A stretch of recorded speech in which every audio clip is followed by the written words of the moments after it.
Le ciel tombe sur Vision 4. Le véhicule de la journaliste Viviane Bessala écrasé dans un horrible accident de ceste, une semaine visiblement noire pour le média Vision 4, chaîne de télévision privée appartenant au richissime homme d'affaires milliardaire Jean-Pierre Amougou Belinga. Le mania de la presse camerounaise n'oubliera certainement pas très vite l'allure que les choses ont prise ces dernières heures, sous son regard impuissant. D'abord, tout a commencé par l'écroulement d'une partie du mur de la prison principale de Kondangui, là où on garde Jean-Pierre Amougou Belinga depuis plusieurs semaines, en attendant son jugement dans l'affaire du journaliste froidement assassiné à Yaoundé Martinez Zogo. Celui qui est accusé de complicité de torture par aide est pointé par tout le monde comme étant la personne qui a tout mis en œuvre pour faire tomber le mur et se faire la malle. Jean-Pierre Amougou Belinga veut quitter Kondangui. Le PDG de Vision 4 a déjà fait la demande de libération provisoire, une demande que ses avocats ont introduite auprès de la cour d'appel du centre.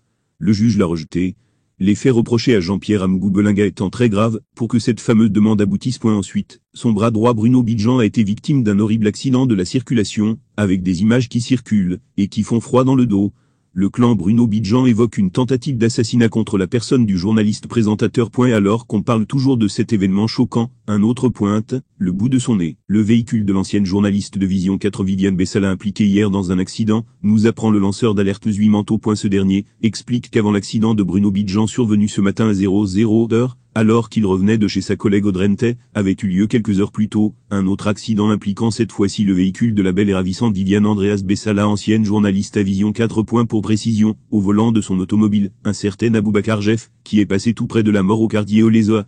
L'individu qui va s'en sortir avec plusieurs côtes broyées se trouvait, il y a de cela quelques heures encore, à l'hôpital central de Yaoundé. Il y a alors de quoi se demander si c'est de la vengeance de Martinez Zogo, qui hante la tour de Nsam, ou s'agit-il tout simplement d'un concours de circonstances hasardeux? Fermez les guillemets.